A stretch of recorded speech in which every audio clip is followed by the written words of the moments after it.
What main actually want. आदमी चुप हो जाता है जब वो कम बोलने लगता है, जब वो आंखों में आंखें डाल के बात करना बंद कर देता है। फिर वो बड़ा होता है, स्कूल में इंसल्ट होती है, कॉलेज में रिजेक्शन होता है, पहला ब्रेकअप होता है और लोग कहते हैं मेन आर कोल्ड, लेकिन आइसबर्ग का 20% हिस्सा सिर्फ दिखाई देता है और फिर लेबल लग जाता है इमोशनल अनअवेलेबल का। वो रोज आई लव यू या लॉन्ग इमोशनल मैसेज नहीं भेजते। लड़की रोती है, अपनी फ्रेंड्स को कॉल करती है, घंटों तक बातें करती है, अपना पेन प्रोसेस करती है। और लड़के क्या करते हैं? लोग बोलते हैं मैन कमिटमेंट से डरते हैं। नहीं। और अगर आप एक फीमेल हो तो याद रखो, स्ट्रॉन्ग मैन को स्ट्रॉन्ग कंपटीशन नहीं चाहिए। वो जो इमोशनल सेफ्टी है ना, जो वो मांग नहीं पा रहे, वो क्या है? मैन अक्सर वर्बली एक्सप्रेसिव नहीं होते, वो आई लव यू कम बोलते हैं। वो मैं आपसे एक सवाल पूछना चाहती हूँ, जब एक औरत रोती है तो लोग तुरंत पूछते हैं क्या हुआ? लोग उसके पास बैठते हैं, हाथ पकड़ते हैं, उसे बोलते हैं इट्स ओके क्राई, कोई बात नहीं, रो लो। लेकिन जब एक आदमी चुप हो जाता है, जब वो कम बोलने लगता है, जब वो आंखों में आंखें डाल के बात करना बंद कर देता है, कोई नहीं पूछता कि अंदर क्या टूट रहा है, कोई नहीं बोलता तुम ठीक हो, क्या तुम्हें बात करनी है। हम हर जगह सुनते हैं women want emotional security, correct? मैं भी ये बात बोलती हूँ, बहुत लोगों से आपने सुना होगा। Women want stability, women want love, attention, assurance, reassurance. लेकिन कभी किसी ने नहीं पूछा कि मेन क्या चाहते हैं। उन्हें कभी रीअश्योरेंस मिला है क्या? उन्हें कभी ये बोला गया है कि यू कैन क्राई टू, तुम रो सकते हो, इट्स ओके? ये पुरानी बात हो गई कि जो मर्द होता है उसे दर्द नहीं होता मेम साहब, यू कैन क्राई और बॉयज डोंट क्राई, है ना? हम पुराने टाइम से यही सुनते आए हैं। सच ही है, मेन इमोशनलेस नहीं होते, उनके आंसू अंदर गिरते हैं, उनकी चीख आवाज नहीं बन पाती, उन्हें इमोशनल एक्सप्रेशन की परमिशन कभी दी ही नहीं गई। तो समझो एक लड़का जिसे बोला गया मर्द बन, एक 6-7 साल का लड़का गिरता है, घुटने छिल जाते हैं, खून आता है, ठीक है, लेकिन शॉक ज्यादा लगता है, आंखों में आंसू आ जाते हैं और उसे गले लगाने के बजाय तुरंत एक आवाज आती है, चुप रहो, लड़के रोते नहीं है, स्ट्रॉन्ग बनो, मर्द बनो।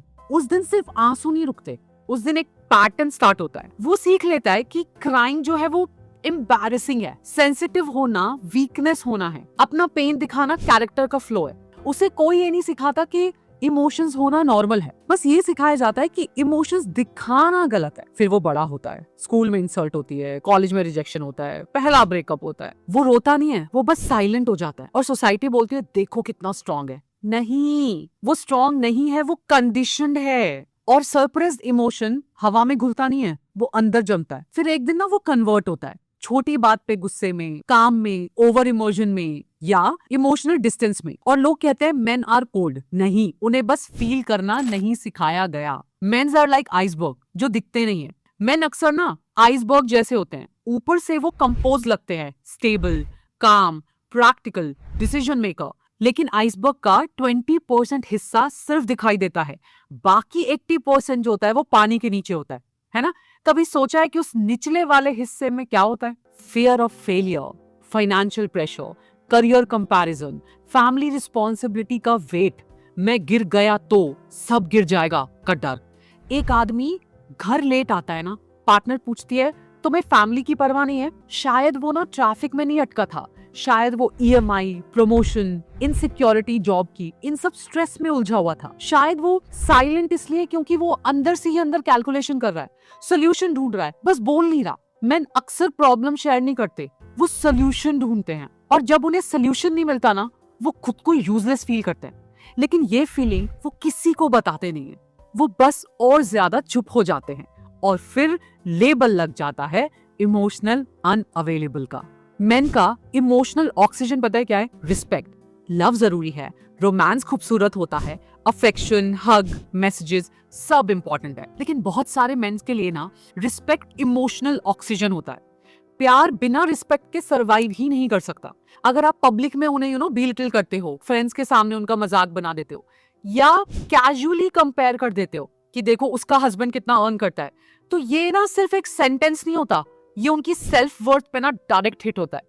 मेन अपनी वैल्यू को ना अपनी कैपेबिलिटी से अटैच करते हैं। उन्हें लगता है कि उनकी आइडेंटिटी उनकी परफॉर्मेंस से जुड़ी हुई है। अगर उन्हें फील होता है कि उन्हें रिस्पेक्ट नहीं मिल रहा तो वो लाउड रिएक्शन नहीं देते, वो विड्रॉ करते हैं, वो आर्ग्यू कम करते हैं, वो अपने इमोशन शेयर करना कम कर देते हैं, वो इमोशनली रिट्रीट कर जाते हैं। फिर एक दिन आता है जब आप कहते हो कि ये पहले जैसे नहीं रहे या तुम पहले जैसे नहीं रहे। वो पहले जैसे नहीं रहे क्योंकि उन्हें पहले जैसा रिस्पेक्ट नहीं मिल रहा। आप समझ लो कि वो जो इमोशनल सेफ्टी है ना, जो वो मांग नहीं पा रहे, वो क्या है, वो कौन सी इमोशनल सेफ्टी है जो वो मांग ही नहीं पाते। मैन ना रेयरली सीधा बोलते हैं, मुझे कभी कभी सपोर्ट चाहिए।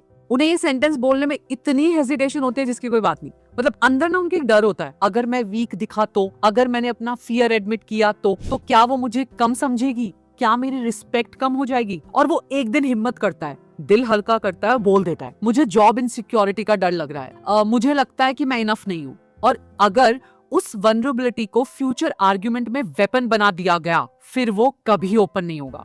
वो सिर्फ प्रैक्टिकल बातें करेगा, इमोशनल कभी नहीं करेगा। मेन को ना एक सेफ जगह चाहिए जहां वो एडमिट कर सके कि मैं थक गया हूं, मुझसे गलती हो गई, मुझे डर लग रहा है, without being judged, without sarcasm, without mockery. सबसे स्ट्रॉन्ग मर्द भी ना जब सेफ फील करता है तभी सॉफ्ट होता है, और वहीं से रियल इंटीमेसी स्टार्ट होती है। देखो, अप्रिसिएशन इज इंपॉर्टेंट। मैन अक्सर वर्बली एक्सप्रेसिव नहीं होते, वो रोज आई लव यू या लॉन्ग इमोशनल मैसेज नहीं भेजते, लेकिन इसका मतलब ये नहीं है कि उन्हें प्यार फील नहीं होता। वो एक्शन से प्यार दिखाते हैं। रात को साइलेंटली उठकर चेक करना कि दरवाजा बंद है, घर के खर्चे क्वाइटली मैनेज करना, गाड़ी का टायर चेंज कर देना बिना बोले, अपना स्ट्रेस छुपाकर आपको स्माइल देना ताकि आप टेंशन ना लो। वो आई लव यू कम बोलते हैं, वो आई हैंडल इट ज्यादा बोलते हैं। और कई बार उन्हें लगता है कि उनका एफर्ट नॉर्मल है, एक्सपेक्टेड है, नोटिस ही नहीं होता। जब उनके एफर्ट्स इनविजिबल होते हैं ना, तो वो धीरे धीरे इमोशनली फेड हो जाते हैं। उन्हें ना ग्रैंड जेस्चर्स नहीं चाहिए, कभी कभी बस एक line, thank you for doing this, या I noticed how you handle, ये उनके लिए बहुत पावरफुल होता है। मेन के लिए ना अप्रिसिएशन लग्जरी नहीं होती, वो उनका इमोशनल फ्यूल होता है, उनका साइलेंट वैलिडेशन होता है। अच्छा, एक और चीज समझते हैं कि ब्रेकअप के बाद मेन कैसे रिएक्ट करते हैं। ब्रेकअप के बाद ना अक्सर पैटर्न डिफरेंट दिखता है। लड़की रोती है, अपनी फ्रेंड्स को कॉल करती है, घंटों तक बातें करती है, अपना पेन प्रोसेस करती है, डायरी लिखती है, थेरेपी लेती है। और लड़के क्या करते हैं? लड़के जिम ज्वाइन करते हैं, वर्क में खुद को ढाल लेते हैं, ट्रैवल प्लान करते हैं और जल्दी से एक न्यू रिलेशनशिप में आना चाहते हैं। लोग बोलते हैं देखो कितना जल्दी मूव ऑन कर गया ना, क्योंकि मेन को फर्क नहीं पड़ता। लेकिन सच ये है कि वो मूव ऑन नहीं कर रहा होता, वो अवॉइड कर रहा होता। उसे कभी सिखाया ही नहीं गया कि हार्ट ब्रेक के साथ कैसे बैठना है, कैसे अपनी वल्नरेबिलिटी एक्सेप्ट करनी है, कैसे किसी को बोलना है कि मुझे तकलीफ हो रही है। इसलिए वो डिस्ट्रैक्शन चूज करता है। और जब वो पेन डीले होता है ना, वो डीपर हो जाता है। लोग बोलते हैं मेन कमिटमेंट से डरते हैं, नहीं, मेन अनप्रोसेस्ड पेन से डरते हैं। और उन्हें कभी सिखाया ही नहीं गया उस पेन को प्रोसेस कैसे करना है। और एक तो उनपे जो सबसे बड़ा प्रेशर है ना, that is a provider pressure. एक मैन के ऊपर एक इनविजिबल प्रेशर होता है जो दिखता नहीं है, सिर्फ महसूस रोज होता है। लेकिन अर्न मोर, ज्यादा कमाओ, बी स्टेबल, अपनी फैमिली को प्रोटेक्ट करो, डिपेंडेबल रहो और कभी फेल मत हो। सोसाइटी ने ना उनकी आइडेंटिटी को प्रोवाइडर के साथ अटैच कर दिया है। अगर वो फाइनेंशियली स्ट्रांग है तो मतलब सक्सेसफुल है, अगर स्ट्रगल कर रहा है तो क्या कर रहा है भाई लाइफ में, ये सवाल होता है। अगर वो फाइनेंशियली स्ट्रगल करे, उसे सिर्फ पैसे का टेंशन नहीं होता, उसे लगता है कि मैं इंसान के रूप में फेल हो गया, जैसे उसकी वैल्यू सैलरी स्लिप से मेजर हो रही हो। ठीक है, लेकिन वो फिर भी बोलता नहीं है, वो अपनी इनसिक्योरिटीज डिस्कस नहीं करता, वो बस और काम करता जाता है। लेट आता है, ज्यादा साइलेंट हो जाता है, और फिर पार्टनर बोलते हैं तुम इमोशनली अनअवेलेबल हो। शायद वो इमोशनली अनअवेलेबल नहीं, वो इमोशनली एग्जॉस्टेड है। वो अंदर ही अंदर ना अपनी वर्थ को प्रूव करने की जो रेस लगी हुई है ना, उससे वो थक चुका है। पता है what main really want? Main को सिर्फ आई लव यू सुनना नहीं चाहिए, उसे सिर्फ फिजिकल क्लोजनेस या रोमांटिक जेस्चर नहीं चाहिए। उन्हें चाहिए respect, trust, appreciation, emotional safety और सबसे ज्यादा पीस। उन्हें ऐसी जगह चाहिए जहां वो compete ना करे, वो जहां परफॉर्म ना करे। स्ट्रॉन्ग वुमेन बहुत ब्यूटीफुल होती है, इंडिपेंडेंट, कॉन्फिडेंट, सेल्फ अवेयर, ये सब क्वालिटीज पावरफुल है। लेकिन स्ट्रॉन्ग का मतलब डोमिनेटिंग नहीं होता। स्ट्रॉन्ग का मतलब ये नहीं है कि हर बात में कंट्रोल हो। एक इमोशनल सेफ वुमेन के साथ स्ट्रॉन्गेस्ट मैन भी वनरेबल हो जाता है। वो अपनी इनसिक्योरिटी शेयर करता है, वो एडमिट करता है कि वो थक गया है। और जब वनरेबिलिटी सेफ फील करती है तब इंटीमेसी ग्रो होती है। रिलेशनशिप पावर स्ट्रगल नहीं रहता, वो पार्टनरशिप बन जाता है। मैन को सिर्फ पार्टनर नहीं चाहिए, उन्हें कंपेनियन भी चाहिए जो उनके साथ खड़ी रहे, उनके अगेंस्ट नहीं।